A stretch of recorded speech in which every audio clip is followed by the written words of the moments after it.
नमस्कार, स्वागत है आपका आज मीडिया ग्रुप के डिजिटल प्लेटफॉर्म पर और मैं हूं आपके साथ मोहम्मद दानिश। लगातार हम आपको खबरें दिखा रहे हैं थाना पागबड़ा के ख्वाजा कॉलोनी की, जहां पर 1 फरवरी को नाबालिग लड़की के साथ नदीम ने अपनी पत्नी फैजबी की मदद से बलात्कार किया था। इस बलात्कार मामले में 6 अभियुक्त और 1 महिला के खिलाफ मुकदमा दर्ज हुआ, जिसमें अब तक 2 आरोपी नदीम और उसका नौकर राजीव जेल जा चुके हैं। आपको यह भी बता दें कि आरोपी नदीम का इतिहास बड़ा ही पुराना है और इसका काम सिर्फ सेक्स रैकेट ही चलाना है। जानकारी के अनुसार नदीम 8 साल पहले जनपद अमरोहा की नगर पंचायत जोया में रहता था और वहां पर भी सेक्स रैकेट का धंधा चलाता था। लेकिन जैसे ही वहां के लोगों और पुलिस को पता चला और नदीम की हकीकत लोगों के सामने आई, तभी नदीम सब छोड़ छाड़ कर पागबड़ा शिफ्ट हो गया और जिसके बाद नदीम पागबड़ा में भी सेक्स रैकेट चलाने लगा। नदीम ने बड़ी ही चालाकी से अपनी पत्नी के साथ मिलकर पागबड़ा में लड़कियों के वीडियो बनाकर उनको ब्लैकमेल किया और लड़कियों को जबरदस्ती देह व्यापार का हिस्सा बना दिया गया। नदीम और उसकी पत्नी इतने घिनौने और इतने गिरे हुए हैं कि पैसों के लालच ने दोनों को अंधा बना दिया और नदीम ने ज़्यादा पैसे कमाने के लिए अपनी ही पत्नी को क्लाइंट को सौंप दिया। लाखों रुपए कमाने के लालच में नदीम और उसकी पत्नी ने एक प्लान बनाया और गैर मर्द का बिस्तर गर्म करने के साथ साथ उसका वीडियो भी बना लिया, जिसको बाद में क्लाइंट को दिखाकर ब्लैकमेल किया गया। उससे 6 लाख रुपए की रकम मांगी गई, जिसका 3 लाख रुपए में समझौता हो गया। अब आप सोच सकते हैं कि नदीम और उसकी पत्नी किस हद तक गिरे हुए हैं, जो पैसे के लिए अपनी इज्जत और आबरू तक को दांव पर लगा दिया। और अब आप ध्यान से सुनिए और देखिएगा कि ख्वाजा कॉलोनी के लोगों ने आरोपी नदीम और उसकी पत्नी के बारे में क्या कहा।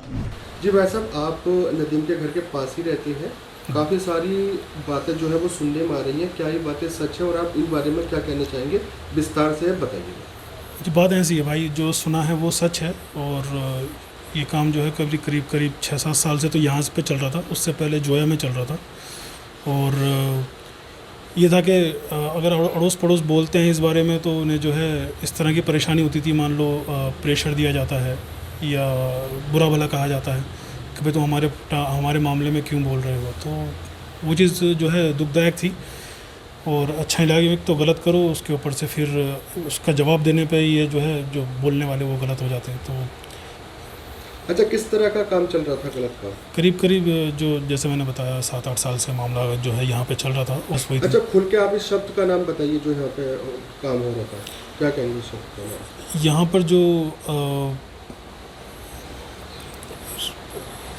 आप वैसे शब्दों में अगर मैं कहूँ तो जो कोठा टाइप कहते हैं भाई, चलो मैं वैसा नाम नहीं ले सकता, कोठा जो चलाया जा रहा था जी। अब वो कोठा जो चलाया जा रहा था एक तरह से कह सकते हैं सेक्स रैकेट यहाँ पर चल रहा था। जी बिल्कुल सेक्स रैकेट पिछले कितने सालों से? 7-8 सालों से यहाँ पे चल रहा था। जी। इससे पहले जो है वो जोया का था, जहाँ तक मुझे जानकारी है। उससे पहले भी कहीं था बट उसका मुझे पता नहीं है, पर सुना है। अच्छा, जैसा नदीम और उसकी पत्नी है जो सेक्स रैकेट चलाते थे, सुनने में आता है कि वो पहले लड़कियों का वीडियो बना लिया करते थे फिर ब्लैकमेल कर दिया करते थे, तो क्या ये बात सही है?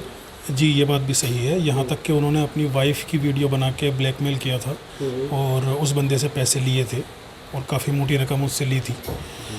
कितनी मोटी रकम? 6 लाख मांगे थे, 3 लाख के आसपास मिले थे उन्हें। अच्छा, ये आप बातें इतने स्पष्ट तरीके से कैसे कह सकते हैं? क्योंकि ये बातें मोहल्ले में सब जानते हैं जी। हर किसी बंदे को इस बारे में पता है जी। पर यह है कि कीचड़ में पत्थर मारने से लोग डरते हैं जी। इस वजह से किसी ने आज तक इस बारे में नहीं कहा। तो किसी ने अपनी आवाज़ नहीं उठाई? जैसे मस्जिद के सामने काम होते रहे, किसी मतलब मुस्लिम समुदाय जिन लोगों ने आवाज़ उठाई उन लोगों को ये कह के जो है दबा दिया गया कि भाई तुमसे मतलब नहीं है, हम जो कर रहे हैं उसके ज़िम्मेदार हम खुद हैं, या उनके ऊपर ध्यान ही नहीं दिया गया, उनकी बात ही नहीं मानी गई। कहा तो बहुत लोगों ने भी था। अच्छा, इस क्षेत्र में यही घर है या और घर भी है यहाँ पे ऐसा काम होता है? यहाँ पे होता है। पुलिस को चाहिए कि यहाँ पे आकर जो है जितने भी लोग किराए के मकान में रह रहे हैं उनसे अच्छे से पूछताछ करी जाए, सबके आधार कार्ड मांगे जाएं और यहाँ पे कॉलोनी में कड़ी नज़र रखी जाए ताकि इस तरह के काम दोबारा ना आए। तो जैसा भी नदीम का एक बलात्कार मामले में उसके ऊपर केस अंदर जा चुका है और अभी आपने बताया सेक्स रैकेट का, तो आप जी, क्या जी। चाहेंगे कि नदीम को सख्त से सख्त सजा हो?